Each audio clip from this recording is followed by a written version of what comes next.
اعوذ باللہ من الشیطان الرجیم بسم اللہ الرحمن الرحیم۔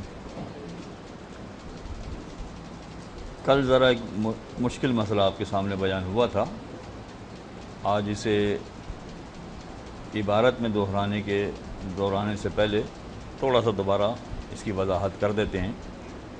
سوال یہ کہ رکوع میں جب انسان جاتا ہے تو اس کے لیے جو کچھ رکوع میں پڑھا جاتا ہے یا جو کچھ سجدے میں پڑھا جاتا ہے یہ پڑھنا واجب ہے۔ اگر جان بوجھ کے انسان چھوڑ دے گا تو نماز باطل ہو جائے گی، لیکن اگر غلطی سے کسی وجہ سے وہ نہ پڑھ پائے تو کیا پھر نماز باطل ہوتی ہے؟ نماز باطل نہیں ہوتی، یا تو بالکل ہی نہ پڑھ پائے یا پڑھے مگر کوئی اور ذکر پڑھ دے جس کا رکوع و سجدے سے کوئی تعلق نہ ہو، تب بھی نماز باطل نہیں ہوتی۔ اگر نہیں پڑھتا ہے تو پھر کم سے کم کون سی مقدار ہے کہ جس میں یہ کہا جائے گا کہ اس نے رکوع کیا ہے؟ پڑھ نہیں پایا وہ مگر جھکا ہے وہ رکوع میں، تو کتنی مقدار یہ رکوع میں رہے، جھکا رہے کہ یہ کہا جائے کہ اس نے رکوع کر لیا ہے؟ تو کہا بس تھوڑی سی دیر بھی اگر یہ جھک جاتا ہے رکوع کی نیت سے تو کافی ہے، مان لیا جائے گا کہ اس نے رکوع کر لیا۔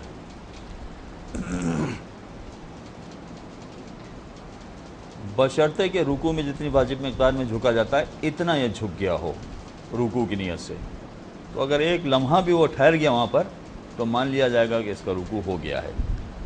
زیادہ وضاحت اس کی کل ہو چکی تھی۔ یہی مسئلہ سجدے کا بھی ہے، چونکہ رکوع میں ساری باتیں سمجھا دی ہیں تو عین ممکن ہے کہ سجدے میں یہ ساری باتیں نہیں سمجھائیں گے۔ کل جو ہم نے مثالیں دے کر ساری باتیں سمجھائیں تھی، اب وہ سجدے میں ساری باتیں نہیں سمجھائیں گے۔ جو بات رکوع کے لیے ہے وہی بات سجدے کے لیے ہے، کہ ایک لمحے کے لیے بھی اگر اس نے پیشانی سجدے پر رکھ دی، سجدگاہ پر رکھ دی، بس کافی ہے۔ پھر وہ ذکر نہیں پڑھ سکا، کسی وجہ سے بھول گیا، کچھ بھی ہوا تو اس کا سجدہ مان لیا جائے گا، لہذا اس کی نماز غلط نہیں ہے، اس کی نماز صحیح ہے، بشرطے کہ غلطی ہو جائے۔ رکوع اور سجدے ان دونوں کے اس مسئلے کو آپ پیش نظر رکھیں، اور پھر جو اصول بتائے گئے ہیں ان اصولوں کو پیش نظر رکھیں۔ اصول کیا بتایا گیا ہے کہ رکوع سے پہلے قیام متصل برکوع ہوتا ہے، یہ رکن ہے، اس میں اگر غلطی ہو جائے گی تو معافی نہیں ہوگی۔ لیکن رکوع کے بعد بھی قیام ہے، جبکہ وہ قیام رکن نہیں ہے، لہذا اگر اس میں غلطی ہو جاتی ہے تو کوئی حرج نہیں ہے۔ لہذا کل جو مسئلہ سمجھایا تو وہ یہ تھا کہ ایک شخص رکوع کی نیت سے جھکا، اور جھکتے جھکتے اس کو احساس ہو گیا کہ مجھے سجدے میں جانا ہے، لہذا وہ پھر ایک لمحے کے لیے ٹھہرا رکوع میں اور پھر سیدھا سجدے کے لیے جھک گیا، اور بعد میں چاہے اس کے ذہن میں یہ بات آئے کہ نہیں مجھے رکوع بھی کرنا تھا، تو یہ جو ایک لمحے کے لیے رکوع کے لیے ٹھہرا ہے، رکا ہے، تو اب اس کا رکوع مان لیا گیا کہ نہیں مان لیا گیا؟ کہتے ہیں مان لیا گیا۔ لہذا اگر یہ دوبارہ کھڑے ہو کر اگر دوبارہ رکوع کرے گا تو نماز باطل ہو جائے گی، اس لیے کہ دو رکوع ہو جائیں گے، اور رکوع رکن ہوتا ہے، لہذا ایسا نہیں کر سکتا ہے۔ ایسا نہیں کر سکتا کا مطلب کیا ہے کہ اب اس کو سجدہ ہی کرنا ہے، اب اس کو رکوع نہیں کرنا ہے۔ ہاں مگر چونکہ وہ سجدے میں نہیں گیا ہے، لہذا اب اس کے لیے مناسب ہے کہ سیدھا کھڑا ہو جائے۔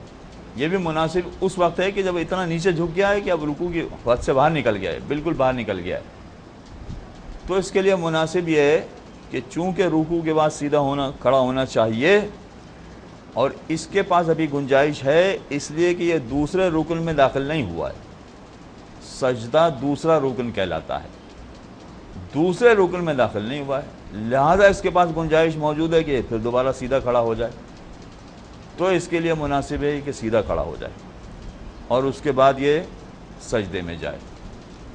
لیکن اگر ایسا نہیں بھی کرتا ہے، ڈائریکٹ سجدے میں چلا جاتا ہے، تب بھی اس کی نماز غلط نہیں ہے، اس کی نماز صحیح ہے۔ یاد رکھیے کہ یہ جو درس آپ کے سامنے بیان ہو رہا تھا، کل بھی ہم نے تذکرہ کیا تھا کہ کچھ چیزیں ایسی ہوتی ہیں کہ جو عوامی لیول سے بلند ہوتی ہیں۔ یہاں پر بھی اسی سولجر بازار کے علاقے میں باقاعدہ لوگوں نے فقہ کے معاملے میں اتنی اچھی ٹریننگ حاصل کی، اتنی شاندار ٹریننگ حاصل کی کہ عوام کے لیے باقاعدہ فقہ کے علاوہ اصول فقہ کا درس بھی شروع کرنا پڑا تھا، اور وہ بھی لوگوں نے بڑی دلچسپی سے سنا تھا اور بڑے اچھے مسائل انہوں نے سمجھے۔ اصول فقہ، جبکہ اصول فقہ فقط حوزے میں پڑھایا جاتا ہے، عام لوگوں کو نہیں پڑھایا جاتا، مگر وہ باقاعدہ اصول فقہ سمجھایا گیا۔ مگر وہ اصول فقہ کس طرح سمجھائے گا؟ یہی طریقے سے کہ رکن جہاں پر آپ ہیں وہاں سے دوسرے رکن میں جب منتقل ہوتے ہیں تو اس دوران میں جتنی بھی غلطیاں ہوتی ہیں یہ غلطی معاف ہونے کی گنجائش ہے۔ اگر آپ دوسرے رکن میں داخل ہو گئے پھر وہ معافی کی گنجائش ختم ہو جائے گی۔ معافی کی گنجائش ختم ہو جائے گی کا مطلب یہ ہے کہ پھر اب دیکھنا پڑے گا کہ آپ سے کیا غلطی ہوئی ہے۔ ایسی غلطی ہے کہ جس سے نماز صحیح رہتی ہے تو آپ کی نماز صحیح ہے، ایسی غلطی ہوئی ہے کہ جس سے نماز باطل ہو جاتی ہے تو نماز باطل ہے۔ چنانچہ یہ ساری چیزیں اسی توضیح میں نہیں، اسی منہاج میں جو آپ کے ساتھ آپ کو پڑھائی جا رہی ہے، اس میں اس کی وضاحت آہستہ آہستہ آتی جائے گی۔ اتنی دقت سے اور اتنی ڈیٹیل میں عام لوگوں کے سامنے مسائل نہیں آتے ہیں، مگر ظاہر ہے کہ اگر عام لوگ بھی یہ والے مسئلے سیکھ لیں گے تو زندگی میں بڑی آسانی رہے گی، کوئی پریشانی نہیں ہوگی۔ یعنی نماز کے کسی بھی مسئلے میں کوئی پریشانی نہیں ہوگی، وہ ہر لمحے جانتا ہوگا کہ میری نماز صحیح ہے کہ غلط ہے، کوئی مسئلہ ہی نہیں ہے۔ اور نماز ایسی چیز ہے کہ ساری زندگی پڑھنی ہی پڑھنی ہے کسی بھی حالت میں، چنانچہ اس کے سارے مسائل سے اگر آگاہی ہو جائے تو بہت اچھی بات ہوتی۔ جیسے شکیات نماز کے بھی کچھ اصول ہیں، اگر وہ اصول سمجھ میں آ گئے آپ کے، پوری شکیات نماز آپ کے لیے حل ہو جائے گی۔ ورنہ شکیات نماز کے کوئی 35-40 مسئلے ہیں اور اتنے پیچیدہ قسم کے ہیں کہ وہ یاد رہنا ممکن ہی نہیں ہے۔ مگر ایک مرتبہ آپ نے اصول اس کا سمجھ لیا کہ کیا اس کے اصول ہیں، اتنی آسانی سے شکیات نماز پوری یاد ہو جائے گی آپ کو کہ آپ کہیں گے ارے یہ تو کوئی مسئلہ ہی نہیں، بالکل حل ہو گیا۔ چنانچہ یہ جتنی باتیں ہوتی ہیں یہ ذرا عوامی لیول سے بلند ہو کے بیان کی جاتی ہیں۔ تو پروردگار کا بڑا احسان ہے کہ بہت سارے لوگ خدمات انجام دے رہے ہیں، اور زیادہ تر لوگ عوامی نوعیت ہی کی خدمات انجام دے رہے ہیں، اس لیے کہ انہی کی تعداد زیادہ ہے۔ تو وہ جو ان کے لیے جو مسائل ہوتے ہیں ان کے بہت ساری کلاسز چل رہی ہیں اور بہت سارے دروس چل رہے ہیں اور لوگ سمجھ بھی رہے ہیں، تو ذرا اس معیار سے بلند ہو کر آپ لوگوں کو کم از کم سیکھنا پڑے گا، اور آپ کے علاوہ لوگوں میں بھی جو دلچسپی رکھنے والے ہیں وہ بھی اگر سیکھیں گے تو ان کے لیے بھی فائدہ مند ہوگا۔ تو یہ ہو گئی بات رکوع کی اور رکوع سے لے کے سجدے تک۔ اب آ جائیے، جب یہ کہا جا رہا ہے کہ اس کے لیے مناسب ہے کہ سجدے میں اگر نہیں پہنچائے تو ایسی صورت میں یہ کھڑا ہو جائے اور سیدھا کھڑا ہونے کے بعد دوبارہ سجدے میں جائے۔ رکوع تو نہیں کر سکتا، اس لیے کہ رکوع تو اس کا ہو گیا۔ اچھا ہاں، ایک پہلو ہے کہ یہ جھکا ہے، رکوع کی نیت سے جھکا ہے مگر رکوع کی حد تک پہنچا ہی نہیں، اس سے پہلے یاد آ گیا کہ نہیں مجھے رکوع نہیں کرنا ہے، مجھے سیدھا سجدہ کرنا ہے۔ تو اب اس مسئلے کا حل آپ کو آسانی سے معلوم ہونا چاہیے، جو جتنی تفصیل آپ کے سامنے آئی ہے اب اس مسئلے کا حل بڑی آسانی سے معلوم ہونا چاہیے آپ کو۔ کیا حل ہوگا اس کا؟ کہ جھکنا چاہ رہا تھا رکوع میں مگر اس کو یاد آ گیا کہ نہیں رکوع تو کرنا ہی نہیں اس کو، اب تو سیدھا سجدے میں جانا ہے اس کو۔ چنانچہ اس کو چاہیے کہ بالکل سیدھا کھڑا ہو جائے اور سیدھا کھڑا ہونے کے بعد یہ سجدے میں جائے۔ تو یہ سیدھا کھڑا ہونا کون سا کہلائے گا؟ جو رکوع کے بعد سیدھا کھڑا ہونا ہوتا ہے وہ کہلائے گا۔ اب اس کے بعد یہ سیدھا سجدے میں جائے۔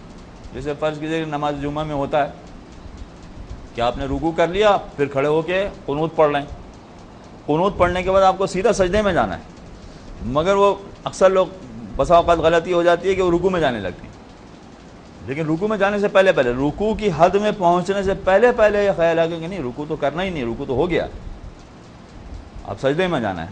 تو اب یہ جو جھکی ہوئی حالت ہے اس سے سجدے میں نہ جائے، پہلے بالکل سیدھا کھڑا ہو جائے اور اس کے بعد سجدے میں جائے۔ جی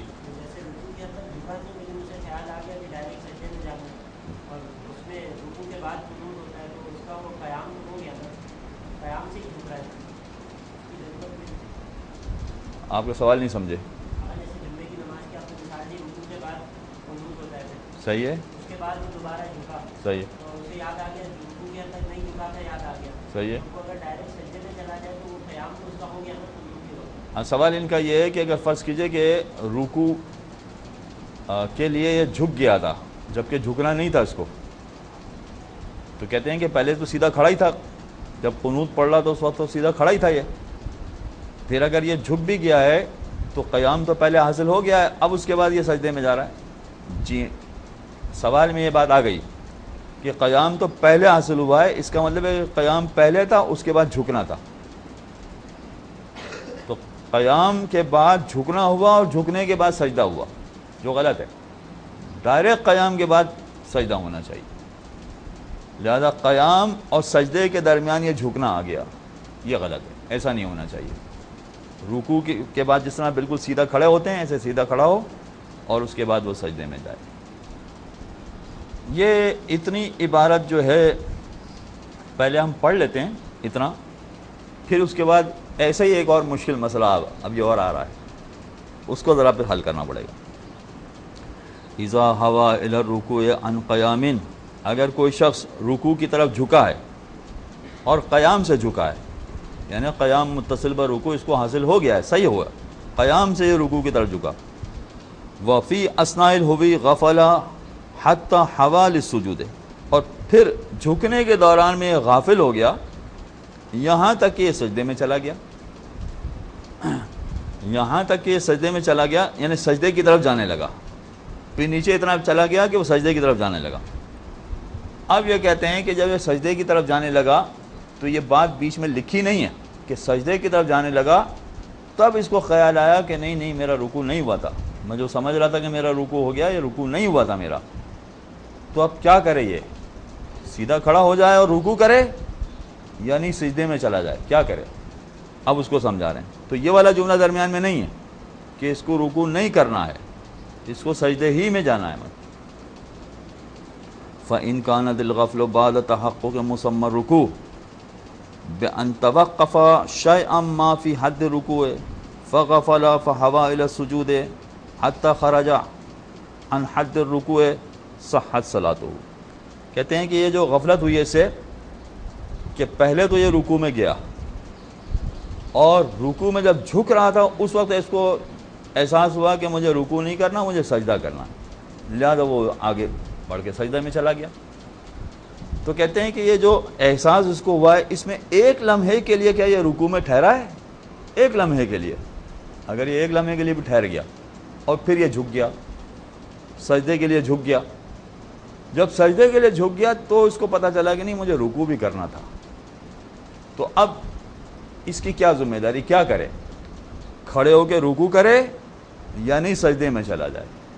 کہتے ہیں کہ اگر ایک لمحے کی مقدار میں بھی یہ رکوع کی حد میں ٹھہر گیا تھا تو اس کا رکوع ہو گیا، مان لے کہ رکوع ہو گیا، لہذا اب دوبارہ رکوع نہیں کرنا ہے اس کو، اب اس کو سیدھا سجدے میں جانا ہے،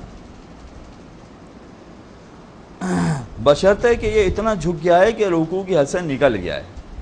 دیکھیے کل رکوع کی حد بتائی تھی کہ وہ ہتھیلی اگر آپ کی گھٹنوں تک پہنچ جاتی ہے تو وہ رکوع کی ابتدائی حد ہے، اور انتہائی حد کتنا ہے کہ وہ اتنا جھکا ہوا ہو آدمی کہ پھر بھی کہلائے کہ رکوع میں، اس سے بھی زیادہ یہ جھک گیا ہے، یعنی رکوع کی حد سے نکل گیا ہے، تو اب دوبارہ پلٹ کر رکوع نہیں کرنا ہے اس کو، اب اس کو سجدے میں جانا ہے سیدھا۔ وَالْأَحْوَطُ اسْتِحْبَابًا، اچھا حتی خرج عن حد رکوع، یہ یہاں تک کہ اتنا یہ جھکا ہے کہ رکوع کی حد سے نکل گیا ہے، تو کہتے ہیں صحت صلاتہ، اس کی نماز بالکل صحیح ہے، حالانکہ فقط 1 سیکنڈ کا رکوع کیا اس نے، بس اس سے زیادہ کا رکوع نہیں کیا ہے، کہتے ہیں پھر بھی اس کی نماز بالکل صحیح ہے۔ البتہ وَالْأَحْوَطُ اسْتِحْبَابًا ان یقوم منتصبا ثم یحوی الی السجود، احتیاط مستحب یہ ہے کہ جو بہت زیادہ جھک گیا ہے اور یہ سجدے میں جا رہا ہے، اب بہتر احتیاط مستحب اس کے لیے ہے کہ یہ بالکل پہلے سیدھا کھڑا ہو جائے، یہ سمجھے کہ میرا رکوع تو بالکل ہو گیا ہے، اب رکوع کے بعد مجھے سیدھا کھڑا ہونا چاہیے، وہ میں نے نہیں کیا تھا، لہذا کھڑا ہو جائے تاکہ بالکل سیدھے کھڑے ہونے کے بعد یہ سجدے میں جائے۔ اذا کان التفاتہ ذالک قبل ان یدخل فی السجود، سجدے میں داخل ہونے سے، سجدے میں جانے سے، سجدے میں داخل ہونے سے پہلے اس کو یاد آ جائے کہ ایسا ہوا ہے. ایسا ہوا ہے کا مطلب کیا ہے کہ نہیں رکوع میں نے کیا ہی نہیں تھا, خالی ایک لمحے کا جھٹکا مجھے بس وہاں ٹھہرا ہوا, اس کے بعد تو کہتے ہیں پھر سیدھا کھڑا ہو جائے. اور اس کے بعد یہ سیدھا کھڑا ہو جائے, جو یہ کہا یہ جھک گیا ہے اور اتنا جھک گیا ہے کہ سجدے میں جانے والا ہے, اس وقت اس کو یاد آیا تو کہتے ہیں سیدھا کھڑا ہو جائے. اب یہ کہہ رہے ہیں کہ جب تک یہ سجدے میں داخل نہیں ہوا ہے, اب یہ بڑا پھر دوبارہ ایک پیچیدہ مسئلہ ہے یہاں پر. دیکھیے واجبات رکنی, پھر دوبارہ ہم غور سے, واجبات رکنی کیا ہے؟ نمبر 1 نیت, نمبر 2 خالی تکبیرۃ الاحرام نہیں, ابھی آپ پڑھ رہے ہیں سارے قیام, یعنی تکبیرۃ الاحرام بھی ایک صحیح ہے, اور اس کے بعد قیام, یعنی ایسی تکبیر کے جو قیام کے ساتھ ہونا چاہیے, تو قیام بھی ایک رکن ہے. یہ ہو گیا تیسرا رکن. چوتھا رکن کیا ہے؟ رکوع. اور پانچواں رکن ہے سجدہ. سوال یہ پتہ ہوتا ہے کہ سجدہ جو رکن ہے اس میں پہلے سجدے میں داخل ہوتا ہی وہ رکن ہے کہ نہیں ہے؟ پہلے سجدے میں داخل ہوا یہ رکن ہے کہ نہیں ہے؟ جی جی جی ٹھیک ہے, یہ تو ایک کلیہ ہے جو آپ نے توضیح المسائل میں پڑھ لیا کہ دونوں سجدے ملا کر رکن ہوتے ہیں. تو ہمارا سوال یہ ہے کہ یہ سجدے میں تو چلا گیا ہے, اب یہ جو سجدے میں چلا گیا ہے تو یہ رکن ہو گیا کہ نہیں ہو گیا, یہ ہے سوال. اس لیے کہ جھکے یہ مزید جانا تھا اس کو سجدے میں. اب اگر سجدے میں سر رکھنے سے پہلے اس کو خیال آیا تو یہ سیدھا کھڑا ہو گیا, لیکن اگر سجدے میں سر رکھ دیا پھر یہ سیدھا کھڑا ہوگا کہ نہیں ہوگا, یہ ہے سوال ہمارا. تو جو پہلے سجدے میں گیا ہے اس کو رکن مانا جائے کہ نہ مانا جائے؟ ہم نے کہا تھا کہ مشکل بات ہے, یہ ساری باتیں آپ کو توضیح میں نہیں ملیں گی. ظاہر ہے کہ یہ سارے پیچیدہ قسم کے مسائل ہیں جو اصول سے طے ہونے ہیں, مگر بہرحال آپ لوگوں کو پتہ ہونا چاہیے. تو اب یہ پہلے سجدے میں اس نے سر رکھ دیا ہے, اب یہ کیا کرے؟ اب یہ سیدھا کھڑا ہو سکتا ہے کہ نہیں ہو سکتا؟ کیا کرے گا؟ اچھا, اس مسئلے میں علماء کے درمیان ہے بڑا اختلاف کہ ایک مرتبہ سجدے میں سر رکھ دیا ہے تو اب کیا کریں کہ اس کو مان لیا جائے کہ ختم ہو گئی بات یا نہیں.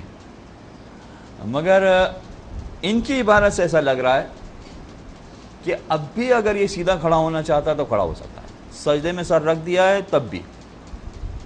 تو عام طور پر جو یہ سمجھایا جاتا ہے کہ دونوں سجدے ملا کر رکن ہیں, یہ کلیہ اپنی جگہ پر صحیح ہے, یہ غلط نہیں ہے. مگر اگر آپ اس کی باریک بینی میں جائیں تو حقیقت یہ ہے کہ پہلا سجدہ رکن نہیں, اصل میں دوسرا سجدہ رکن ہے. اگر آپ اس کی ڈیٹیل میں جائیں مزید تو نتیجہ یہ نکلے گا کہ اگر ایک سجدہ کر لیا ہے تو کوئی حرج نہیں, آپ جائیں دوبارہ سیدھے کھڑے ہوں اور پھر دوبارہ سجدہ کریں. دوبارہ سجدہ کرنے کا مطلب کیا ہے کہ پھر 2 سجدے کریں گے, تو ایک سجدہ تو پہلے کر چکے ہیں آپ, تو 3 سجدے ہو جائیں گے. کہتے ہیں کوئی حرج نہیں. 3 سجدے میں زیادہ سے زیادہ کیا ہے کہ ایک مرتبہ کیا ہوتا ہے وہ نہیں سجدہ 100, ایک مرتبہ سجدہ 100 کرنا ہے بس. تو یہ والا جو سجدہ کر لیا ہے یہ بھی غلطی والا سجدہ مانا جائے گا. چنانچہ جو یہ کہا گیا کہ 2 سجدے ملا کر رکن کہلاتے ہیں, یہ ہے کلیہ اپنی جگہ پر صحیح, مگر اس کی باریک بھی نہیں میں جائیں گے تو حقیقت یہ ہے کہ دوسرا والا سجدہ اصل میں رکن ہے. آپ نے پہلے سجدے میں سر رکھ دیا تو کوئی مسئلہ نہیں ہے, ٹھیک ہے, اب پھر دوبارہ کھڑے ہو جائیں. ہاں اگر دوسرے میں بھی سر رکھ دیا پھر اب گنجائش ختم ہوگی, پھر ایسا نہیں کر سکتے.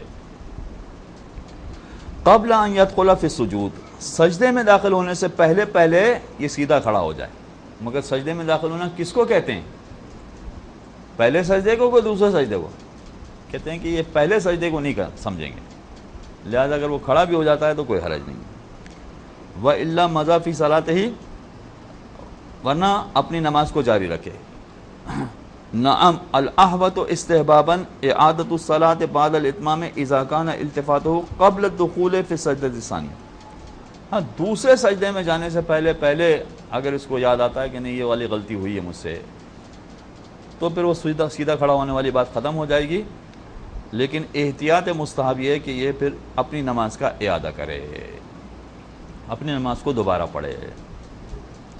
تو رکوع کے حوالے سے بھی ایک بڑی گہرائی والی تفصیل آپ کے سامنے آ گئی کہ رکوع کس کو کہیں گے۔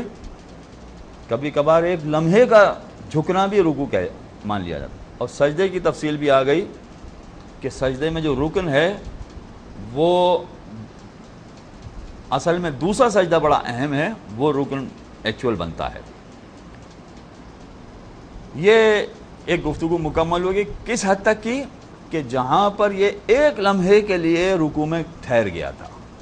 اب آئیے فرض کیجئے کہ یہ رکوع میں گیا ہے، رکوع کی نیت سے جھکا ہے، مگر ابھی رکوع کی حد تک پہنچا نہیں، اس سے پہلے خیال آ گیا۔ تو ابھی آپ نے مسئلہ سنا، کیا تھا اس کا جواب؟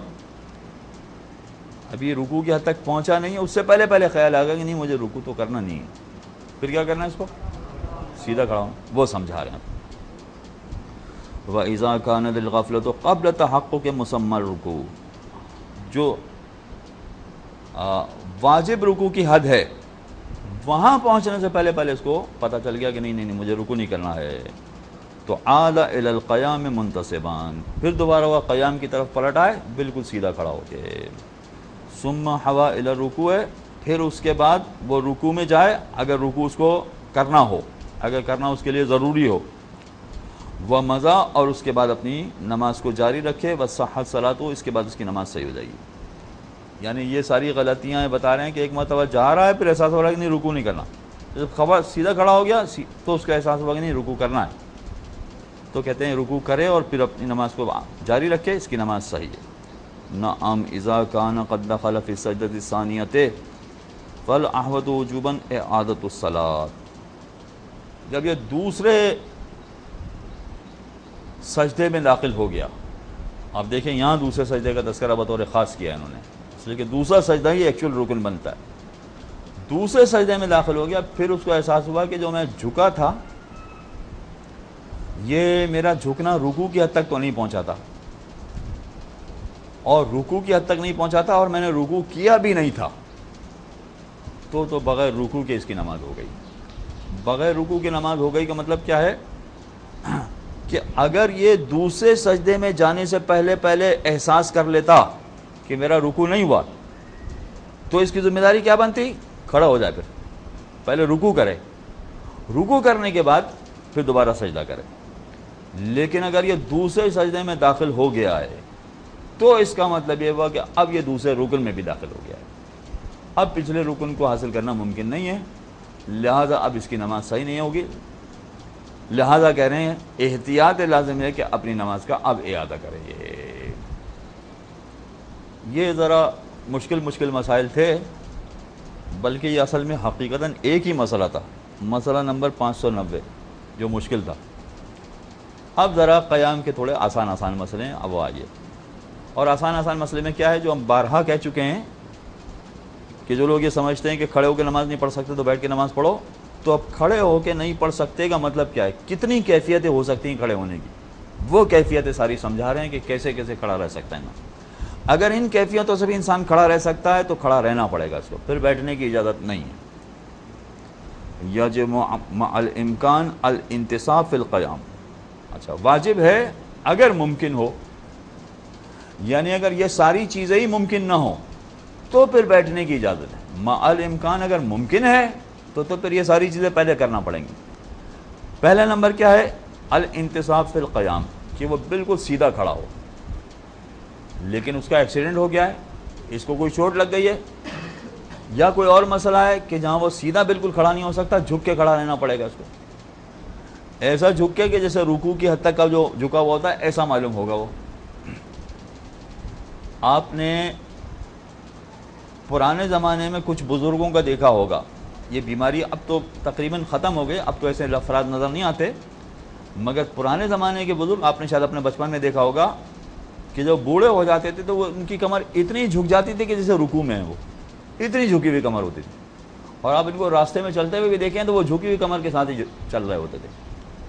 اب تو یہ بیماری ختم ہو گئی، تقریباً ایسے لوگ نہیں ملتے ہیں، مگر کہتے ہیں کہ اگر وہ اتنا جھکا ہوا ہے کہ وہ رکوع ہی کی حد تک معلوم ہو رہا ہے، مگر پھر بھی اس کے لیے یہی قیام سمجھا جا رہا ہے، اس لیے کہ وہ ایسے ہی کھڑا ہو سکتا ہے, آگے تو کھڑا ہی نہیں ہو سکتا. تو کہتے ہیں یہ بھی کھڑے ہو کے نماز پڑھے, بیٹھ کے نماز نہیں پڑھ سکتا یہ. فَإِذَا انْحَنَا أَوْ مَالَ إِلَىٰ أَحَدِ الْجَانِبِ بَطَلَ. لہٰذا اگر کوئی شخص جھک جاتا ہے اور جھک کے نماز پڑھتا ہے کہ نماز باطل ہو جائے گی اس کی.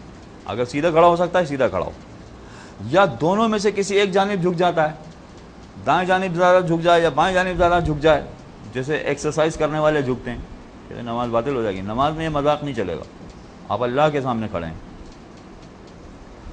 وَلَا بَاسَ بِتْرَاكِ الرَّاسِ وَإِنْ كَانَ الْأَحْوَطُ اسْتِحْبَابًا انْتِصَابُ الْعُنُقِ.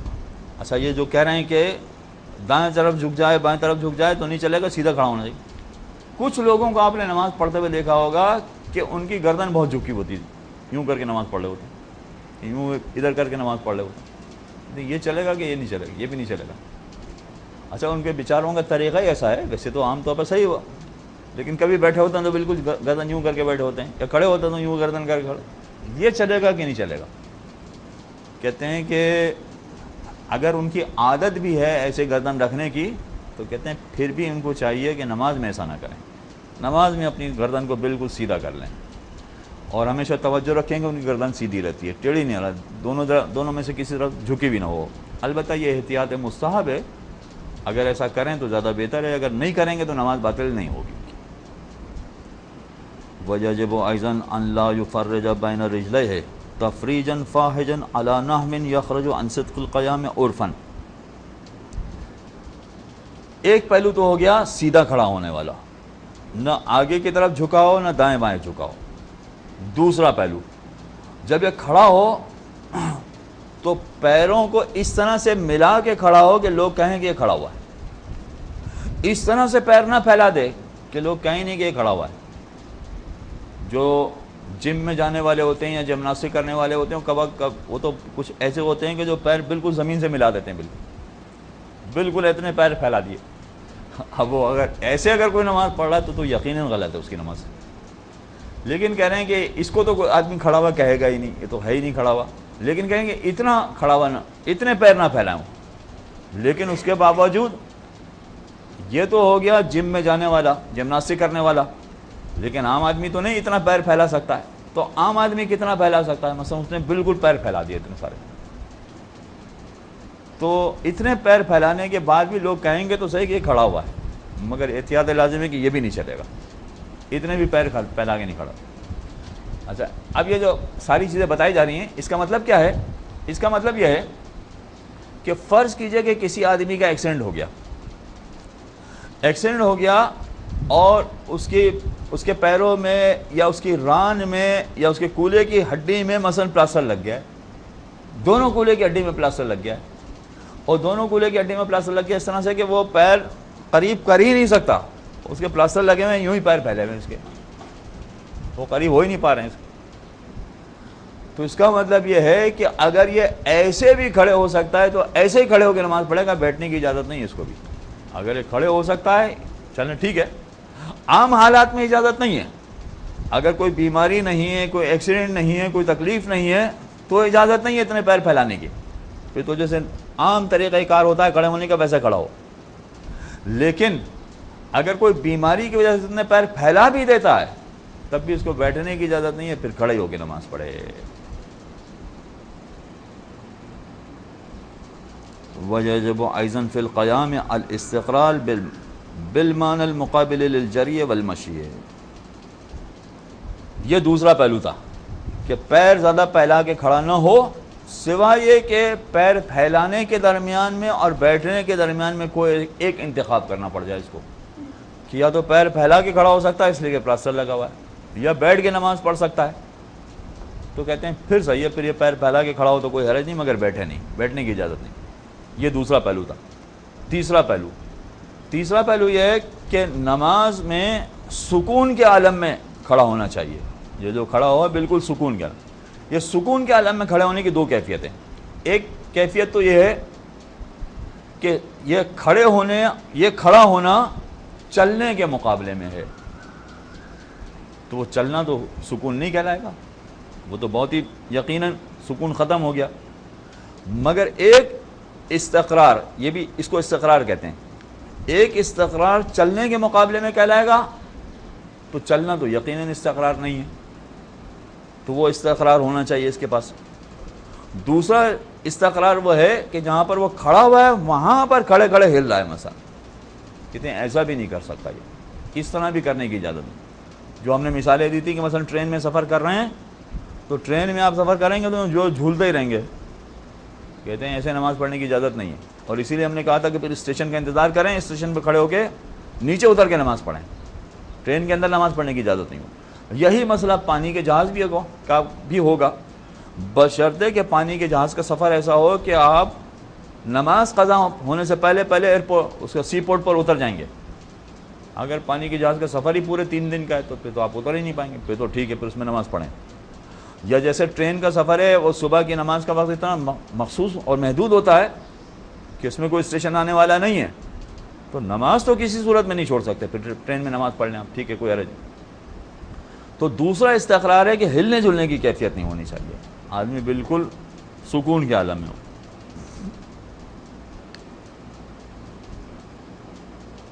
وَأَمَّا الْإِسْتِقْرَارُ بِمَعْنَى الطُّمَأْنِينَةِ فَإِطْلَاقُ اعتبارہ مبنی علی الاحتیاط اللزومی۔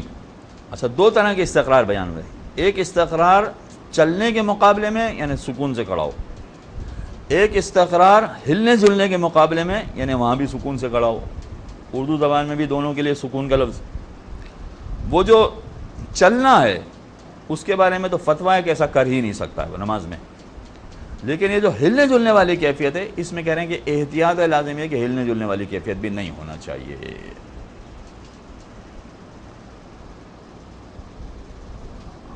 یہ تیسری کیفیت ہو گئی۔ چوتھی کیفیت وَالْأَحْوَطُ وُجُوبًا الْوُقُوفُ فِي حَالِ الْقِيَامِ عَلَى الْقَدَمَيْنِ جَمِيعًا۔ احتیاط واجب ہے کہ جب یہ کھڑا ہو تو اپنے دونوں پیروں پر کھڑا ہو، ایک پیر پر کھڑا نہ ہو، سوائے یہ کہ کوئی مجبوری ہو جائے تو الگ بات ہے، لیکن عام حالات میں وہ ایک پیر پر کھڑا نہ ہو۔ دونوں پیر پر کھڑا ہوگا مطلب ہے کہ اگر فرض کیجئے کہ کسی شخص کا ایک پیر چھوٹا ایک پیر بڑا بھی ہے تب بھی وہ ایک پیر پر نہ کھڑا ہو، چھوٹا پیر ہے تب بھی کوئی حرج نہیں ہے، وہ دونوں پیروں پر برابر وزن ڈال کے کھڑا ہو۔ عام حالات میں تو لوگ ایسا نہیں کرتے ہیں، مگر اگر فرض کیجئے کہ کوئی ایسا مسئلہ آ گیا ہے تب بھی وہ دونوں پیروں پر برابر کھڑا ہو احتیاط واجب کے طور پر۔ فلا يقف على احدهما ولا على اصابعهما فقط ولا على اصل القدم فقط۔ اچھا، یہ مسئلہ وہاں پر بھی پیش آتا ہے جب آپ جمعۃ الوداع کی نماز پڑھنے کے لیے جائیں تو جگہ نہیں مل رہی ہوتی مسجدوں میں نماز پڑھنے کے لیے، کھڑے ہونے کی کہیں جگہ نہیں ہوتی۔ اچھا، کہیں پر اگر آپ کو جگہ دے بھی دی تو آپ ایک پیر رکھ سکتے ہیں، ایک نہیں رکھ سکتے، تو کہتے ہیں یہ ایک پیر والی جگہ پہ نماز نہیں ہو سکتی۔ ایک پیر آپ کا اٹھا ہوا ہو، اتنا رش ہو، پیر سے پیر اتنا ملا ہوا ہو کہ آپ کا ایک پیر ٹھہر رہا ہے ایک نہیں ٹھہر رہا، نہیں، ایسے نماز نہیں ہو سکتی، دونوں پیروں پر نماز ہونا چاہیے۔ اور اسی طرح سے اگر ایسی صورتحال پیش آ جائے کہ آپ فقط پیروں کی انگلیوں پر کھڑے ہو سکتے ہوں، باقی چیزوں پہ کھڑے نہیں ہو سکتے، ایسے بھی نماز نہیں ہوتی، یا فقط پیروں کے تلوے پہ کھڑے ہو سکتے ہوں، انگلیاں نہ لگ رہی ہوں، کہتے ہیں یہ ساری صورتحال ایسی ہے کہ جس میں نماز نہیں ہوگی۔ آپ کو یہ باقاعدہ جیسے دونوں پیر جم کے رکھنے ہوتے ہیں ایسے رکھنے ہوں گے۔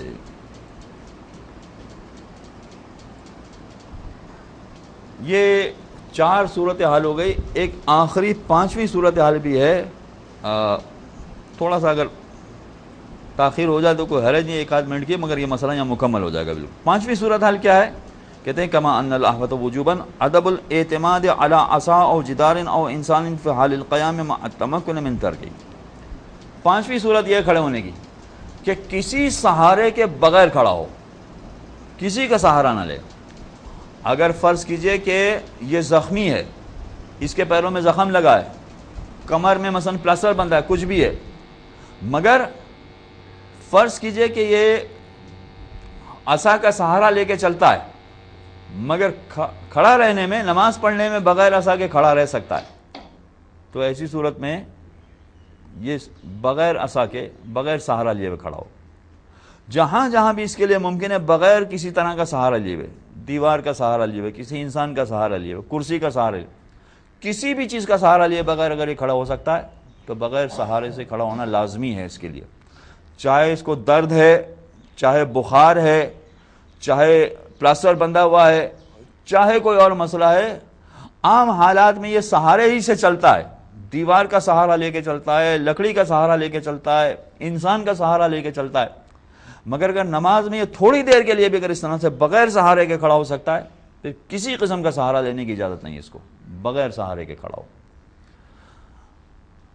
ہاں پھر معاملہ وہی آ جائے کہ یا تو سہارا لے کے کھڑا ہو سکتا ہے یا بیٹھ کے نماز پڑھ سکتا ہے، تو پھر وہ کہیں گے کہ کوئی حرج نہیں، پھر سہارا لے مگر کھڑے ہو کے نماز پڑھے، بیٹھ کے نماز پڑھنے کی اجازت نہیں ہوگی۔ مگر وہ والی صورت ہے کہ یہاں یا تو یہ کھڑا سہارے کے ساتھ رہ سکتا ہے یا یہ بیٹھ کے نماز پڑھ سکتا ہے، تو انہوں نے کہا کہ پھر بیٹھ کے نماز پڑھنے کے مقابلے میں سہارا لے کے کھڑا ہو جائے اور نماز پڑھے۔ لیکن عام حالات میں اگر اتنی دیر یہ کھڑا ہو سکتا ہے کہ بغیر سہارے کے کھڑا ہو جائے، تو چاہے وہ بیمار ہو، زخمی ہو، پلاسٹر والا ہو، کچھ بھی ہو، اس کو سہارا لینے کی اجازت نہیں ہے۔ وصلی اللہ علیہ من الشیطان الرجیم، بسم اللہ الرحمن الرحیم۔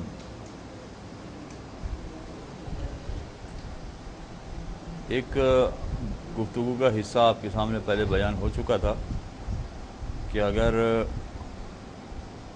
کسی کے ساتھ معاملہ اس طرح سے پیش ہو کہ وہ جس طرح سے کھڑا رہنا چاہیے ویسا نہ رہ سکے، مگر اگر بیٹھ کر نماز پڑھے تو بالکل صحیح نماز پڑھے،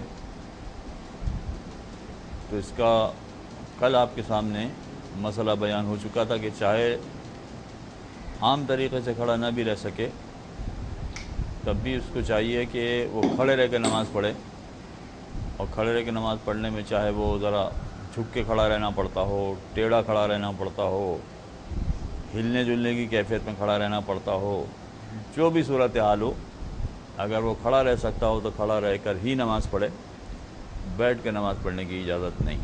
پہلے کتنا حصہ ہے جو کل بھی بیان ہو چکا تھا، آج پھر دوبارہ عبارت میں آ رہا ہے، اس لیے تھوڑی سی وضاحت ہم نے کر دی۔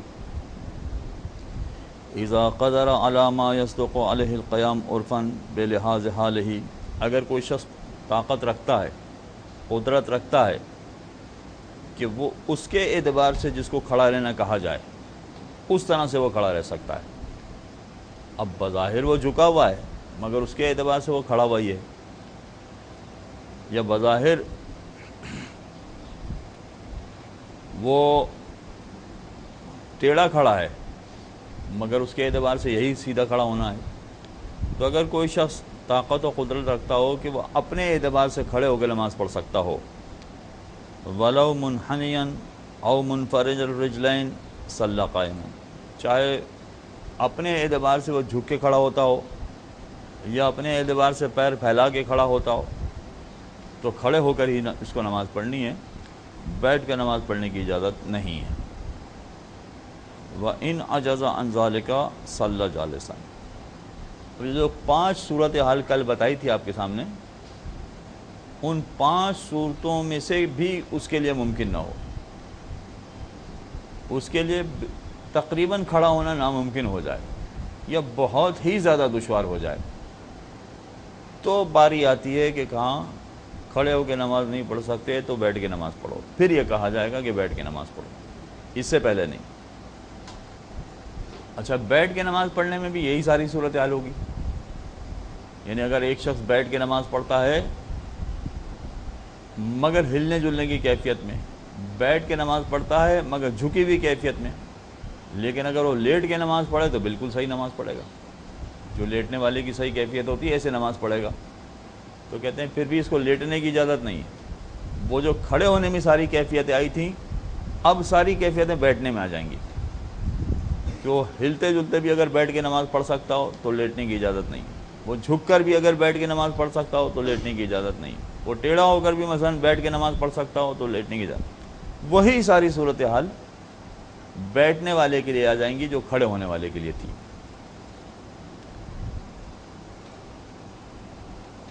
وَيَجِبُ الْإِنْتِصَابُ وَالْإِسْتِقْرَارُ وَالطُّمَأْنِينَةُ عَلَى نَحْوٍ مَا تَقَدَّمَ فِي الْقِيَامِ، ساری چیزیں وہی ہوں گی کہ وہ سیدھا کھڑا ہونا، سکون کے ساتھ کھڑا ہونا، اطمینان کے ساتھ کھڑا ہونا، جو چیزیں کھڑے ہونے میں تھیں وہی ساری چیزیں اب بیٹھنے میں آ جائیں گی، کہ وہ اس طرح سے نماز پڑھے مگر اس طرح سے نماز پڑھنے میں اور لیٹنے میں نماز پڑھنے میں اگر دار و مدار آ رہا ہو تو پھر یہ اسی کیفیت میں نماز پڑھ لے، مگر لیٹنے کی اجازت نہیں ہے۔